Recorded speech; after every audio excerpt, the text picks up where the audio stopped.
Most important observation I've made in terms of building wealth over time is to make sure you're building equity in yourself. If you're in a services business, and whether that's serving the clients of the company you work for or just serving clients on behalf of yourself, and everything you do is a transaction, and that transaction doesn't build on itself, doesn't compound value in some way, then you're missing out on an opportunity. Every year that goes by that you're earning income where you're not building equity is a non-compounding year. And it's compounding equity value that I think ultimately pays off for you as an individual. And I can give a lot of examples of this, but if you're in let's say a brokerage business and you just do deals, and you might have a good year, you might have a bad year. The real question you need to ask yourself is, what is compounding? Are you growing a client base? Are you growing your skill set? Are you next year able to do more things or have more options than you had this year? And if the number of options you have is declining or is static every year, then you're limiting your equity value, and that ultimately will translate into limited wealth creation.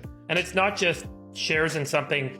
You can actually get equity and create leverage in your life in this era more than any human has ever had in any era prior because of software and computing and automation. You can create a website that prints cash for you every day if you wanted to.